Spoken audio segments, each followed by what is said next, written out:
was born in February the 6th, 1941. They gave me the name of Alice Reeves Branscombe. I was born to Harvard and Beulah Branscombe. That Branscombe is spelled Branscome, spelled several different ways, so I want my grandchildren to know how it's really spelled. My mother was born in Pennsylvania County, and my father was born in Carroll County, which is up in the mountains, the Blue Ridge. My father came down from the mountains to work in the cotton mills, and there he met my mother, and they got married. They worked in the cotton mill all their lives. My mother and father were both born in 1905, married in 1927. They had 3 children. My sister Margaret was born in August of 1929, and my sister Rebecca, she was born 3 years younger, so that would have been 1931, I believe. My sister Rebecca, she came home from school one day, and she'd gotten a report card that day, and she reached up on the mantle to put her report card up for my mom and dad to see when they got home from work. And when she did, we had an open fireplace. That's what we heated with. And when she reached up to put her report card, her dress caught on fire, went into the fireplace, and she was burned severely. She died a couple days later after that. My sister Margaret she suffered the brunt of it because she saw it and she felt responsible. They had a cousin that was supposed to be staying with them. She felt really bad about it too. And so that was a tragedy in my family. My mother never got over it. She lived her whole life and just had sorrow from it. And my sister married John D. Smith at the age of 19. She'd finished high school and graduated from college. She was very smart in school. She was 13 years older than me, so we were not very close until later on in life when we began to have problems with my parents' illness and stuff, so we had to be together a lot. So we did become very close at a later time. She would get very disgusted with me many times because I was someone I was a child, because I remember her boyfriends would come. She married John D. Smith, and he was a veteran of World War II and was in the invasion of Normandy. And so when he came home, they got married.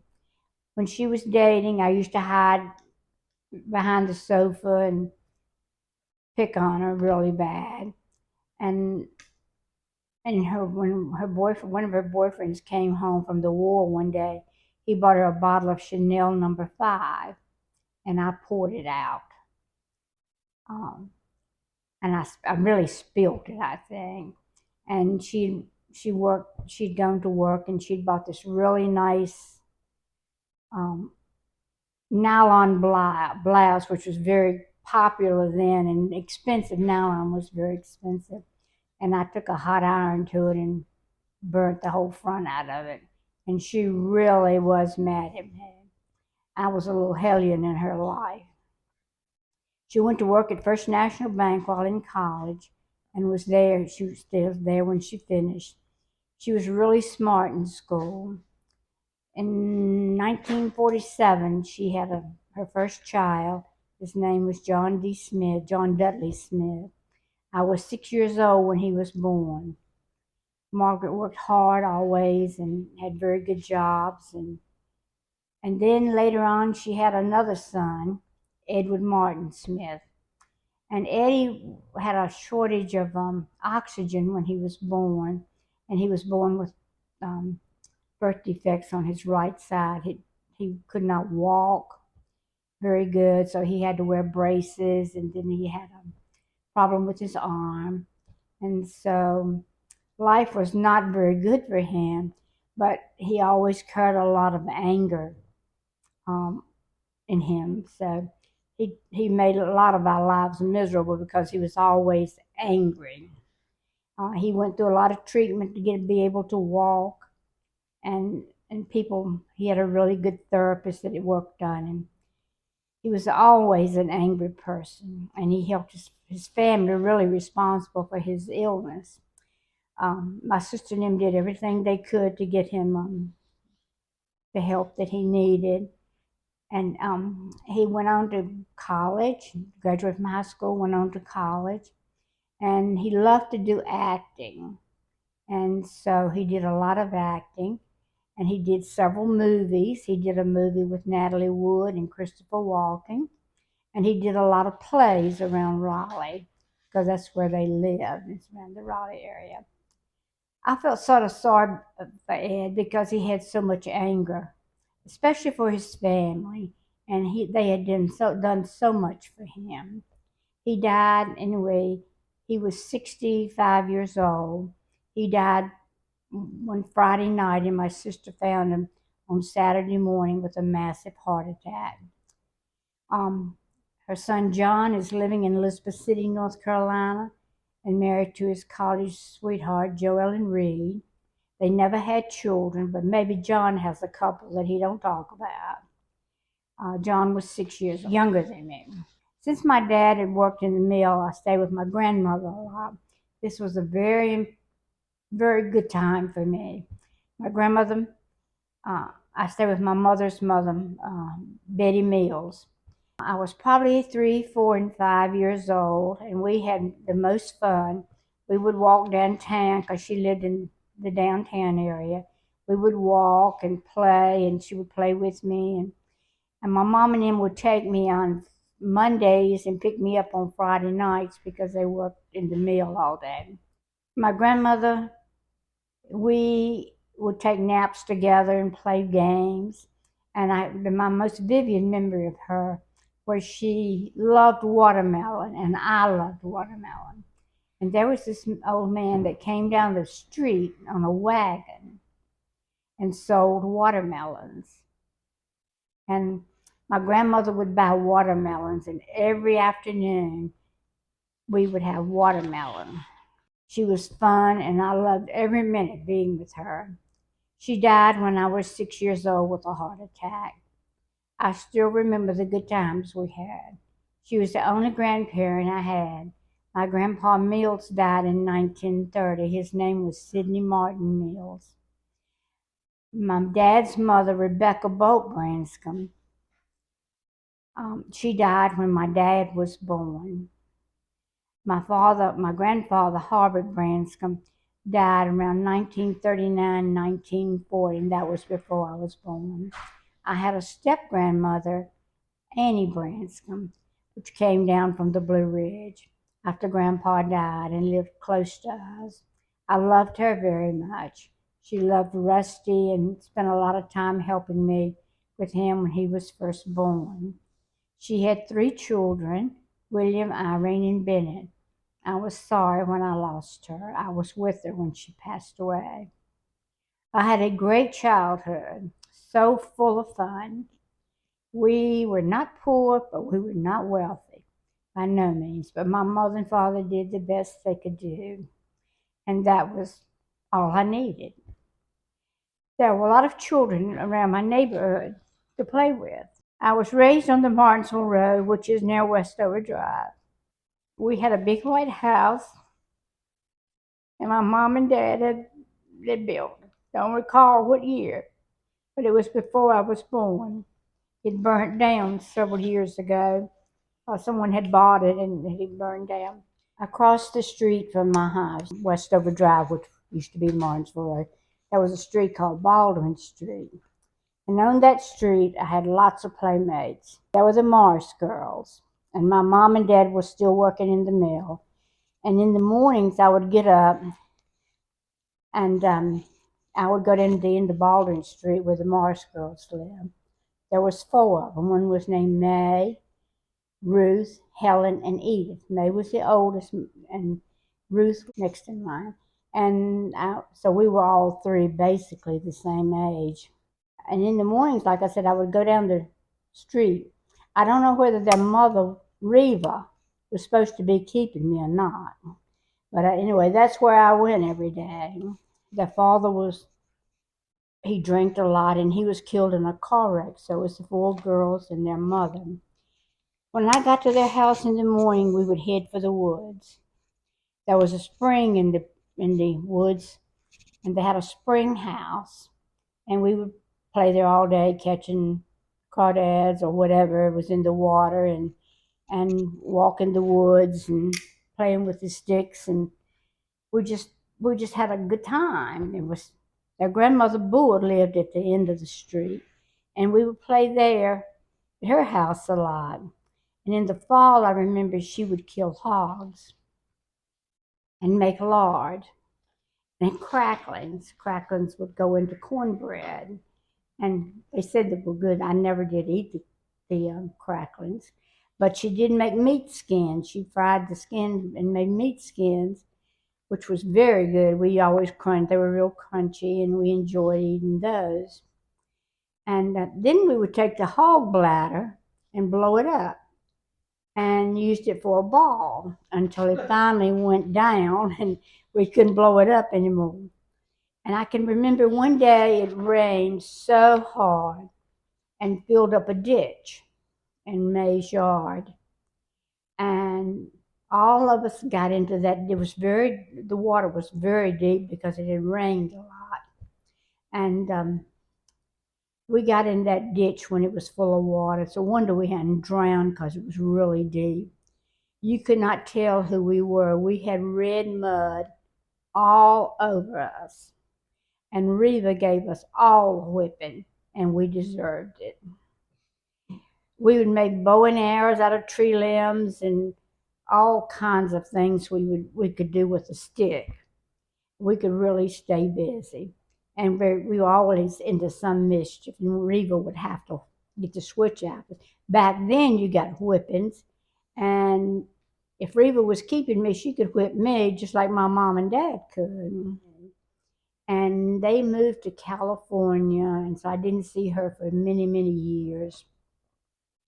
And then she came back, and it's real funny because all the girls, one of them lived in Philadelphia, two of them lived in Danville, but they all came back to Baldwin Street. So now they all live on Baldwin Street. To this day, I love those girls. We see each other often, and I treasure their friendship. On Baldwin Street, there was another childhood friend, Linda Pickrell. My mom didn't like to travel much. She just hated to leave home. She was afraid. My mama was afraid of everything. And so Dad didn't get to travel much. And back then, when you were 40, you were old. And my mother was 40 when she had me. And so to me, she was old. Because I was born a few years after my sister got killed in the fire. 40 was like 60, so she really didn't care about going nowhere. But to me, I had a friend that lived on Baldwin, another friend that lived on Baldwin. Her name was Linda Pickrell. And Linda and I were very close, and her whole family, she lived with her grandmother and grandfather, the West. Rufus and Rowena West was their name. And they took care of Linda, and her mother lived there too, but she was at work. She was a beautician. But and several times a year, Linda's mother and father, they were divorced, but they would get together and they would take Linda on trips. And they would always include me so I could be company to Linda. And so we would mostly go camping in the mountains up around Pisgah National Forest in the Smoky Mountains. So I got to know the Smokies really well and around Pisgah Forest. We went so often, we knew everything up there about where to go and what to do. And I'm so grateful for Linda and her family because it made it possible for me to travel like that. I was like 10, 11, and 12 years old. We would also ride a lot of horseback. We would ride trails with guides up into Pisgah National Forest and do a lot of swimming because there was lots of um, streams and lake, and I loved being out in nature. Linda and I were very close. We took piano lessons together and from this man downtown. And she and I wore the same size clothes, and we exchanged clothes a lot to wear to school. Her grandmother sewed and made her beautiful dresses, and she would share them with me. And then I can remember on Saturdays, all the kids on Baldwin Street would get together on Saturday morning, and we'd catch the D&M bus to Danville. D&M bus meant Danville and Martinsville. The bus ran from Martinsville to Danville. And we would catch the bus downtown to movies. And we would go, you could go to the movie then for 10 cents. Sometimes we would even see 2 or 3 movies. And they were all mostly Westerns then. Roy Rogers, um, Gene Autry, Lash Ralou, and but we would watch everyone we could get into. And we'd buy, I can remember we used to buy ice cream cones that had rainbow colors, and it was like 10 cents a cone too. Um, then we'd catch the bus home in the evening, and we never worried about anything happening to us. We never even thought about it. Um, then I started attending school in the first grade at Coates Elementary School. Went there for 6 years.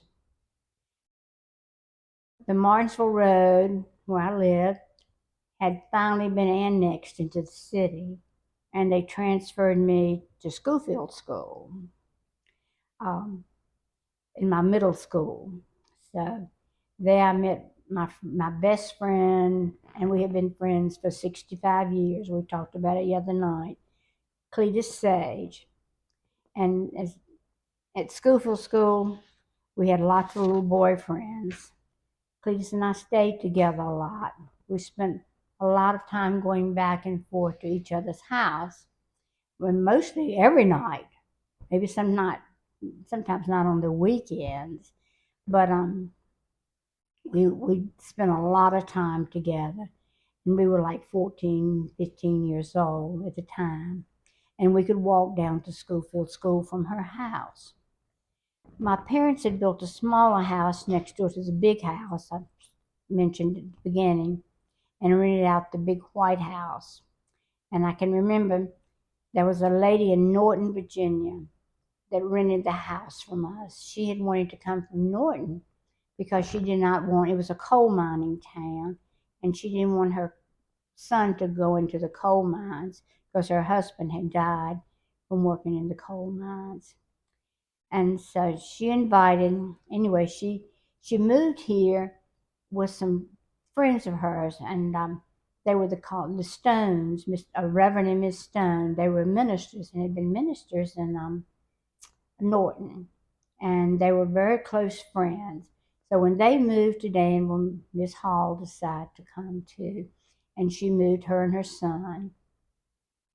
Later, her daughter Mabel and her husband moved because it was a pretty big house, so they could all live there. They moved out from Norton also. And she was a member of the Holiness Church called Dula Street Church of God. And this church did not believe in wearing lipstick. They didn't believe in wearing your hair short. And they always wore long sleeves. And then, but Cletus and I, we loved to go over there to church because they had lots of young people, and there was a lot of good singing. And we sung in the choir and just really loved that church. And they did lots of things that we had not been used to in my church. The minister was Reverend Herbert Stone, and he was a true man of God.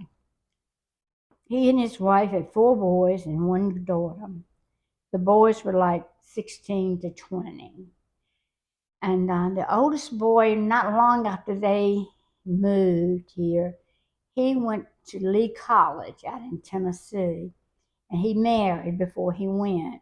And so I didn't really know Hoyt very well, but they had three sons. Um, One was named Lynn. Jimmy was a pretty big guy, and he played the bass fiddle, and he sang in the church. And then there was two younger boys, Jimmy and Lynn, and we were all very close. We played together, and um, Jimmy could drive. Cletus and I couldn't drive, and Lynn could. But we would just have the best time going around. We never really dated. Maybe Jimmy and I dated some, but it wasn't anything serious between us. We were just really good friends. And we always go to this restaurant in Schofield called the Chicken Cafe, and that's where we'd hang out and see our friends. And um, so we really had the best of times. That was a good time in my life. Jim and his brothers went on to become ministers. All of them became ministers and they now live in Tennessee. I do talk to Jimmy quite often by text, and uh, Lynn texted the other day. And so we talk real often. And then while I was at the church, this they had a revival. These this guy, his family came. Actually, their name was Douglas, Mr. and Miss Douglas, and they were missionaries in Africa. And their son Zeno lived with his brother in Burlington, North Carolina. And so the Douglases came to the church and helped like a long revival and gave Reverend Stoneham sort of a break. And so while he was there, he and I became, Zeno and I became really good, very close. And probably he was the first love in my life. And but his parents left the mission field and moved to Georgia and became ministers of a church there. Anyway, Zeno left and went to live with his parents, so I didn't hear from him for quite a while. Then the dark side of my life came, and I started dating this very handsome guy named Hunt Farmer. He was 2 years older than me, and I was still in my late 16s, maybe, and around, I guess it was my early 16s. And after a couple months of dating, I found that he was dangerously jealous. He would not let me have friends or speak to other people, no other guy. He decided that we were going to get married, and he threatened me if I didn't marry him. And so I was scared not to. My parents never knew any of this because I never told anybody. My sister sort of suspected it, but the only person I ever talked to about it was a friend named Mabel, Miss Hall's daughter, that had come from um, Norton with her. I was scared to tell my parents because they really liked him. Because my dad and he would fish all the time, hunting and fishing, and so they spent a lot of time together. And he was always so nice around other people, but you cannot believe how violent he could be when it was just him and I. Anyway, when I finished high school, I married him the weekend that I graduated. And thinking, okay, I'll marry him and he will not be jealous. But it was just the opposite. I think he even got worse after that. And the only person, like I said, the only person I talked to about it was Mabel. And finally, we had been married maybe for a year. And I talked to her about it, and she sort of suspected too because she heard it from a neighbor of his family. So finally, I decided I was gonna have to leave him because it was gotten so bad. And but I went to work one Friday morning.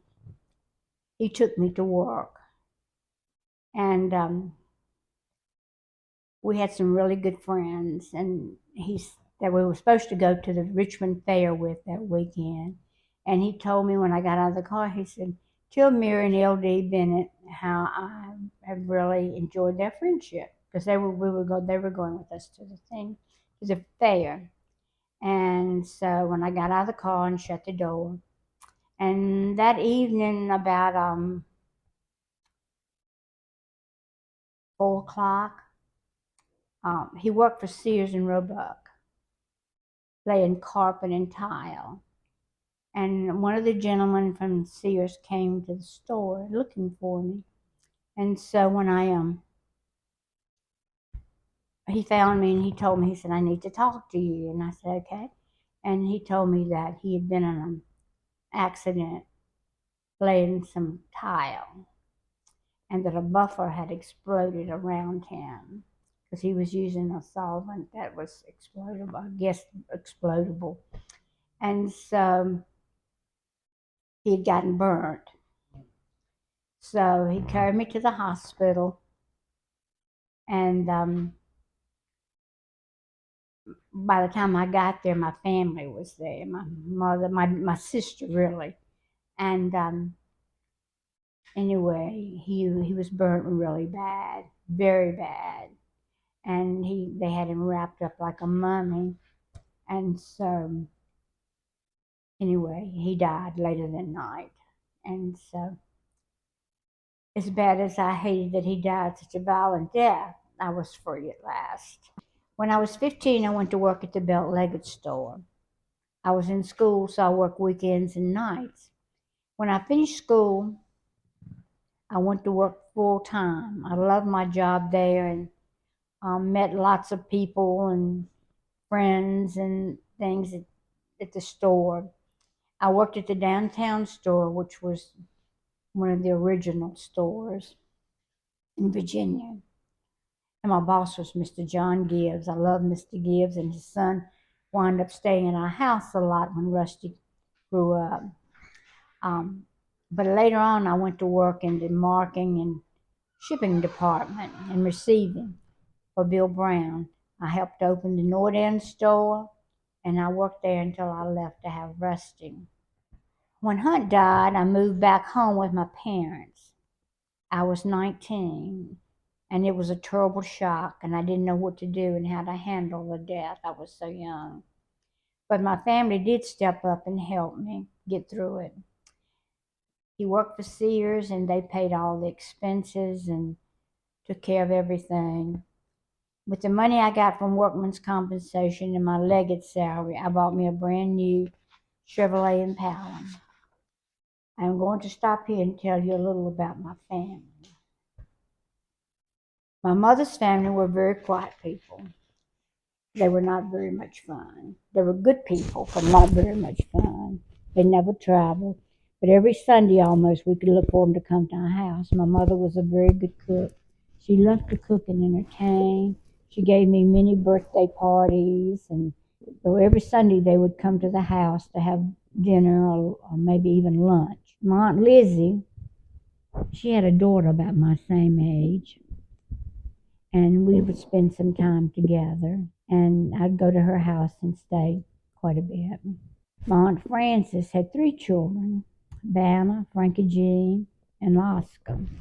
Vanna was older, but would hang out with us, with Ann and I sometimes. She would help us do little things and play with us sometimes. Oscar was in the Vietnam War. He came home with a lot of problems and he eventually died. Frankie Jean was the youngest and was left with no one but Vanna.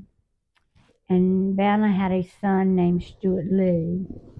Vanna had passed away. Frankie Jean had had a heart attack several years before Vanna died.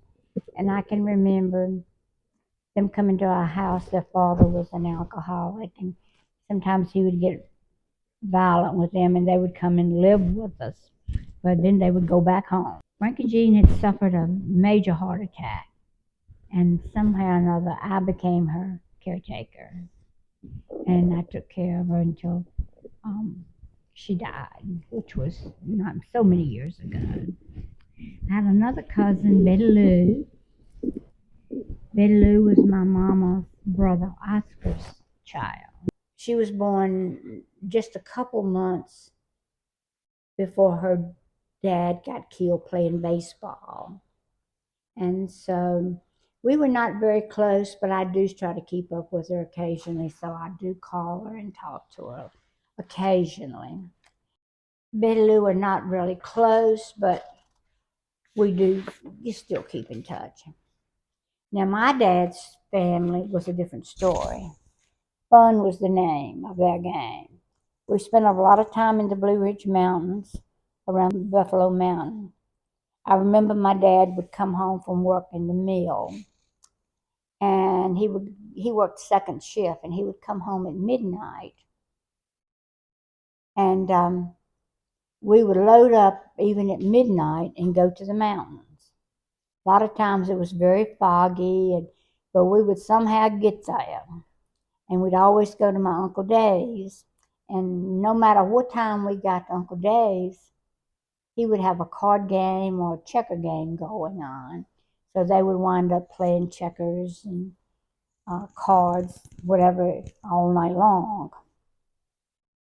We had a 40 Ford coupe, and I can remember we had a radio on it. We'd play the radio at night. We used to listen to WCKY in Cincinnati. They played country music, which was really back in those days bluegrass music. Uncle Dave had a bunch of kids. His wife died when my cousin Dave was born. And I was very close to three of the kids. May and I were about the same age. Dave and I were the same age. We were a week apart. And their older sister, Mary Regina, she really kept the family together. She had to step in when her mother died and take care of May and Dave because they were so young. And so her and her sister Vivian had to raise the family. Their mother died, as I said, right after Dave was born. They pretty much, I can always remember, we always had gravy, white gravy and biscuits. Every time I would go up there, that's what we had to eat. Because that's all they could afford, really. I mean, I never did know how they made any money, other than they had some cows. And Uncle Dave would milk those cows and put the milk out on the street, on the road. It was a dirt road they lived on. And he would put the milk out on the curb in big milk cans, this big metal milk cans. And they would come and pick it up. And later on in my life, I asked Mary Regina, I said, I've always wondered what Uncle Dave did for a living. And she never could really tell me. So I don't know, maybe he did some bootlegging, I don't know. But that's what it could have been. And I can remember us going up there lots of times. And my dad and Uncle Dave had 3 boys. And all the boys and men would go rabbit hunting. They would come back. They had these big hunting jackets, and they put the rabbits in the hunting jacket. And they would have just piles of rabbits and stuff they had killed. They would clean them, and my mom would cook them. And that would be the best meal, rabbit, biscuit, and gravy. I'll never forget that food. It was the best eating those squirrels and that gravy, and a squirrel made good gravy. And May and I were really close. We would walk the mountains and climb the hills and play in the creeks. And Dave was very competitive. And he was always challenging me to something dangerous. And I would never back down. Don't know if he ever bested me, though. I would always keep up with him. But today, even today, he still tries to get me to do something dangerous. One thing I am grateful for, May and Dave, we got to riding bicycles together. And this has not been but about 10 years ago. Dave had a bicycle and he rode all over the mountains. And anyway, he talked me into getting a bicycle. And so I started going up riding bicycles with him. Well, I got addicted to bicycle riding. I couldn't get enough riding. And he and May and I would ride the New River Trail, which goes from Galax, Virginia, up to Pulaski, Virginia. It's a 50-mile trail. We rode that many, many times. We would get together, and it was a beautiful trail. It's made from an old train track, and there's a lot of them in Virginia, the rails to trails. And then we rode the Virginia Creeper Trail, which goes from Damascus, Virginia. Um, we rode that many times, and that's a beautiful trail. And I even took my granddaughter up there one day riding, and she loved it too.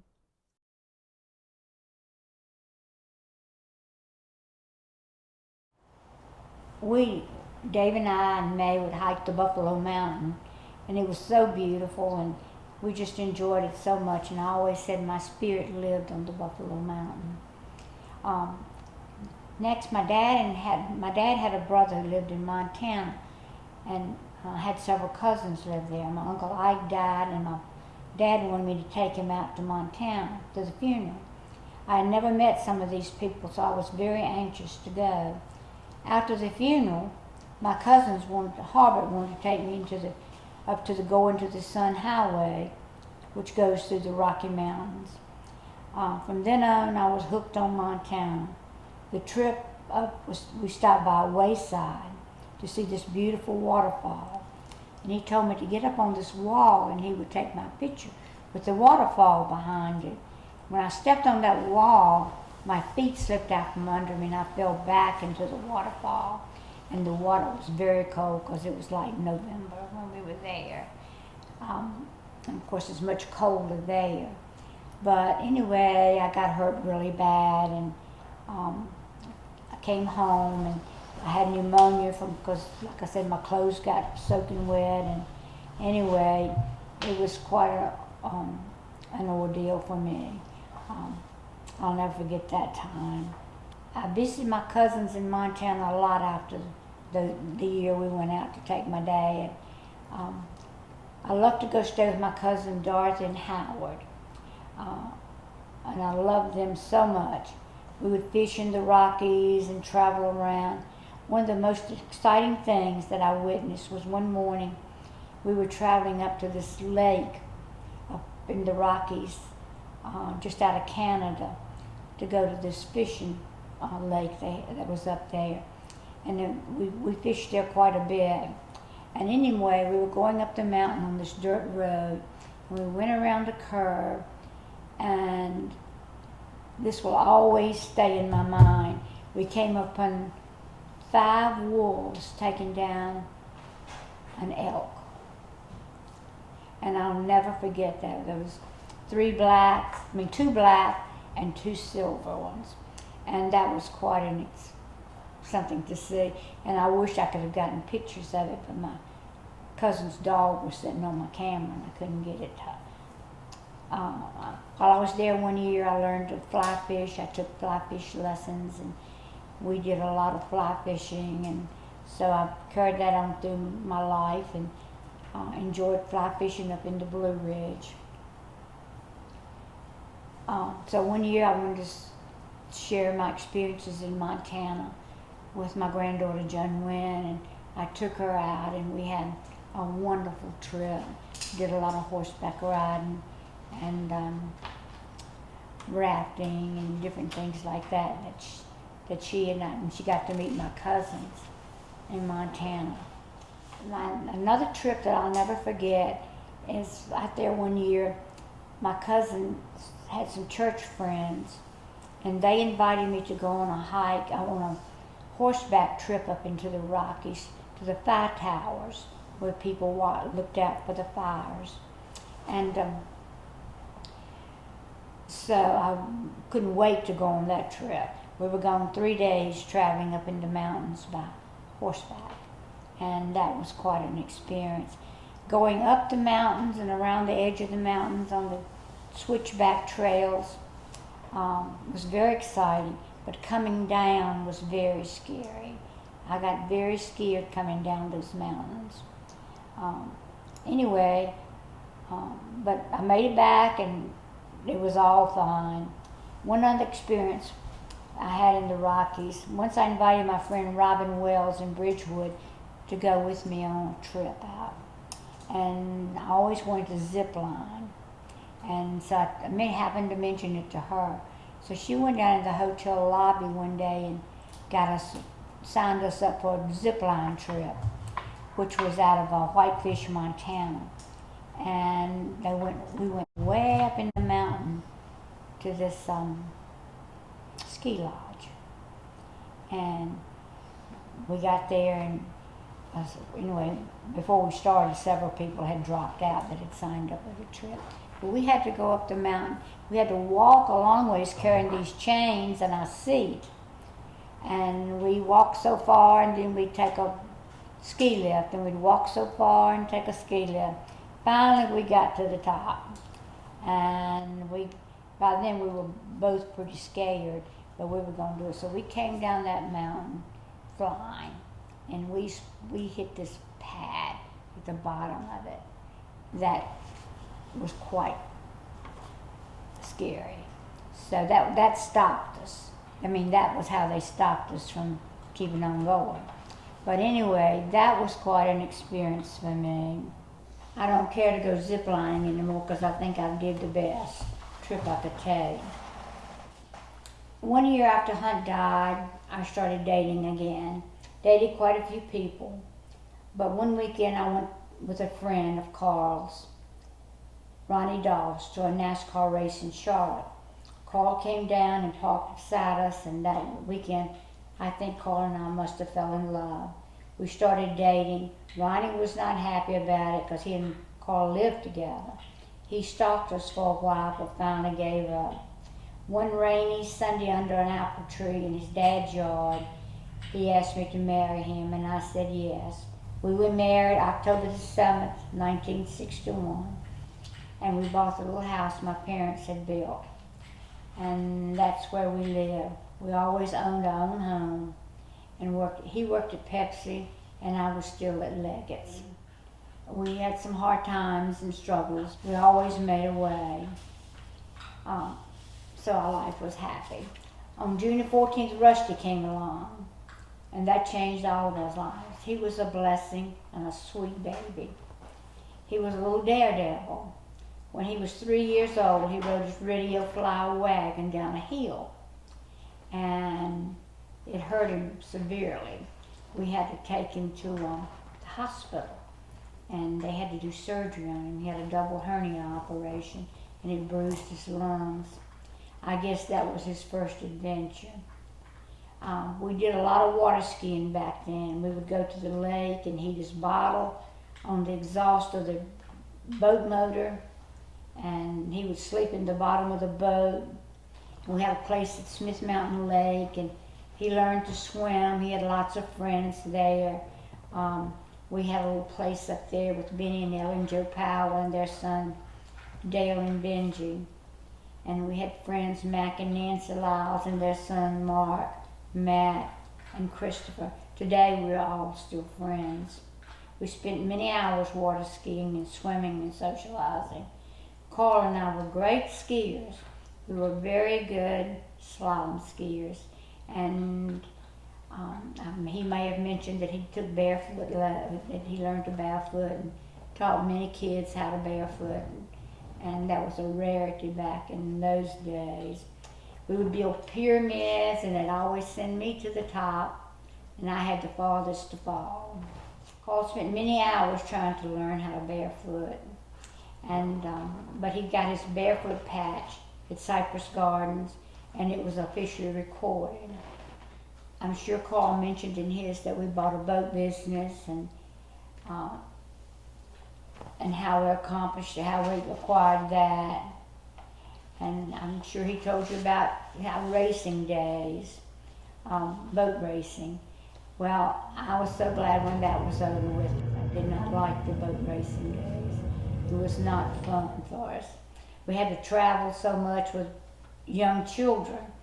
But anyway, then Carlin had an uncle named Linwood, his dad's brother, and his wife Carlene, and they were having marital problems. She left him one night, and she'd gone somewhere during the day. Carl's uncle worked at the coast. He was in construction business. He was working down the coast at the time. And his Aunt Iris called us and said her Carlene had left and left the children at home by themselves. And she didn't know what to do. So Carl and I went and brought Kyle and Henry down to live with us. They lived with us for several months. And during that time, to entertain Henry was quite on the wild side. He loved motorcycles. Carl took him to Lake Sugar Tree one weekend and let him race. Well, that went over really good, and so Rusty wanted to race. So we bought Rusty a mini bike, and he and Henry raced. And Rusty was very good at it, and that's how Rusty's racing career got started, was he and Henry were racing at Sugar Tree. And because we traveled many miles trying to let him race, and he was in school, and the nationals were always way away. His uncle would put him on an airplane, and Carl and I would drive to California and pick him up. We'd get there so we could pick him up, be there to pick him up. And we would have to go and drive because he had to carry his equipment. He raced on the Yamaha and Kawasaki team as amateur. He was only about 15 then, but he loved to wheel and deal with Yamaha and Kawasaki, and it was amazing how he would do that. We met so many people and still hold dear their friendship. So many kids over the years stayed at our house. And if I had $1 for all the fried apples, biscuits and gravy, and eggs and bacon that I fried, I'd be very rich. I don't think I mentioned that we built a house on White Oak Mountain. We lived up there, and we moved to the county because he could race and had plenty of place to practice and everything. In fact, we had a lot of kids that stayed at our house. We had two that actually lived with us for a while. Tam Topham and Steve Robertson took up residence there for a while, but they were great guys, and we enjoyed having every one of them. Rusty's racing career was a great experience for us all. He learned a lot from racing, how to get along with people and be friendly, and he learned a lot of business, wheeling and dealing with Yamaha and Kawasaki. And I'll leave that story for him to tell in his legacy. Rusty graduated from Becky's Kitty College and went on to Park Avenue School. He attended Bonner Middle School and then George Washington High School. He started playing football at Bonner and was a very good football player. But one day, Algie Pugh, the coach at GW, wanted Rusty to come over from middle school and play on the team. And I would pick him up in the evening from middle school, carry him over to the high school and play. He played on the JV team there. But one day, Coach Pugh, when he went into high school and played football there for Coach Pugh said one day, I need to talk to you. And he told Rusty he either had to quit racing or give up football. And that was not a hard choice for Rusty. He chose racing.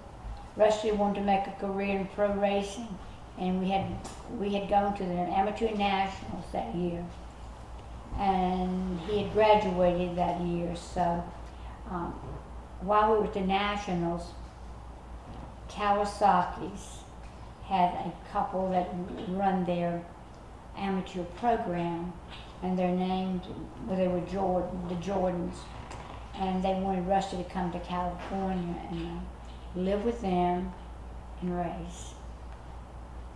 And so I told Rusty after the Nationals, I said, it would be a good chance for you to go, and I think you need to go. As hard as I hate to see you go, I think it's the best thing. And it was a wonderful opportunity to take a step in the pro direction. We came home from the Nationals, got him ready to go to California. He left the next week. We gave him $1,000 and a couple of credit cards, and he left. He had a great trip out. He said he left Danville, drove to Loretta Lynn's campground, and spent the night. He said he was so scared, but after that night, he said he couldn't wait to get to California. And we really missed him. And one day I asked Carl, I said, what are we going to do? Rusty's gone, and we don't have to go racing anymore. He said, I'm going to California to see him. So he left and went to California. I really missed him because I cooked big suppers every night for him, and but I got used to it after a while. I said, I don't really have to do this anymore. So I had to stop some of that. And Carl really missed him because they worked on bikes every night, and but it was such an opportunity for him, we decided to let him go. While he was there, he had knee surgery, and winter was coming on, and the winter series in Florida was going on, so he left. He was still in California, but then the winter series was beginning, and he went on to Florida to live. There he lived with Larry and Susan Lee and their son Bobby. He enjoyed being there, but one night Susan called us and said Rusty was spending a lot of time in the van in deep thought. And so we were very concerned about that. We knew something was bothering him, but we didn't know what. And we knew he'd be coming home for Christmas. So he came home at Christmas, and he said he needed to talk to us. And we said, okay. We've been anxious to hear what was going on in your life. He said, I want to quit racing and go to chiropractic school. We were rather shocked, but very grateful for the decision. That was a relief. He moved back home and enrolled in Avery College for classes that he needed to get into chiropractic school. He went to Avery, and there was a couple classes that he couldn't get there, and he went to the University of Mississippi. And I won't talk about that time because he went with his friend Davis Aiken, who had a place there, because Davis was going to Mississippi. And so I'm not going to talk about that time because they did a lot of playing, and Carl got really upset. He worked hard in school, and he went on with a friend on a search for a chiropractic school. And they traveled, for some reason they had to go through New Orleans and several different places. They wanted to have fun too. So he wound up picking Parker College, which was a wonderful choice. And it was in Dallas. It was a good choice, very good choice. He really worked hard and had some wonderful times there and met some wonderful people. He graduated from Parker and went on to open a practice there. He had a very good practice and did well. Lots of things opened up for him while he was in Plano. I will leave that story for him to finish. He came home for a visit one weekend, and his friend Davis fixed him up with a date. Rusty said, I don't want no date in Danville because I'm going to be living in Dallas, and I don't want a long-distance romance. And that date happened to be Helen. In about 2 months, Helen decided to move to Dallas. She talked to me about it one evening. She came over and talked to me, and I said, well, the only advice I can give you is if you move to Dallas, You need to be prepared to have a lot of people around you. He loves people, and he has lots of friends, and they're always around him. And she said, I think I can handle that. Our life with Rusty has been a wonderful life. And he's traveled and he's done a lot of things, but I would not have it any other way. He's not been anything but a joy and a pleasure in our life. And I'm so proud of him and Helen for all that they have accomplished in their lives. The year Rusty left for Parker College, Carl and I put our house on White Oak Mountain for sale. I forgot to mention that while Rusty was at Avid, our house burned. And we lost a lot of things, but we built back, moved back in it. And after we moved back, we decided Rusty was going to Parker, and our yard was much too big for us to keep up, and we needed to move closer into town because we lived in the country so far out. So we built a beautiful house in Bridgewood across from Tuscarora Country Club. We loved Bridgewood and made a lot of wonderful friends. We lived there for 26 years. Rusty and Helen bought this land from her dad and asked us to build a house on the land. So we did so, and we are so happy here. We're so grateful to them. We love our granddaughters so much and so proud of them. They're also a joy and a pleasure. Joan Wynn and Holland have grown to be beautiful young women. And they are so smart. Every time I think of Gracie, my heart breaks. She was such a precious child. Thank you, Helen and Rusty, for the great job you've done guiding your children. Carl and I have been married 63 years, and life has been good to us. I could not ask for any more. We have been blessed. I would like to praise God for all He has blessed us with. I will have to say this little story, and then I'll have to close. I love music. It's been an important part of my life forever. Several years ago, and I remember a story back when I was going to my Uncle Noah's house up in the mountains, and I was about 4 or 5 years old. I can remember us dancing in his living room, and they had music, and I can still remember that. And so I decided that was bluegrass music. And so about 5 years ago, I decided I was going to learn more about bluegrass. So I bought all the books about Bill Monroe, Ralph Stanley, Ricky Skaggs, and all those guys. And I read Maybelle Carter, and I read their life stories, and I learned more about it. And the more I learned about it, I found that was the purest form of music. It's supposed to be guitar, banjo, mandolin, the dobro maybe, and no electric stuff, just plain pure music. And so over the years, this last several years, I have learned a lot about bluegrass. I've attended a lot of bluegrass music and met a lot of wonderful artists, and found out that I have a cousin who wrote the most recorded song in bluegrass history, and her name was Louisa Branscombe. And actually I saw her this weekend and spent some time with her, and so that's been an important thing. And Carl has enjoyed the bluegrass music, and I hope my grandchildren will learn more about bluegrass and let it become a part of their life. I thank so much for the opportunity that Rusty brought us to do this, and I just thank every day for his life, what he means to us. That's it.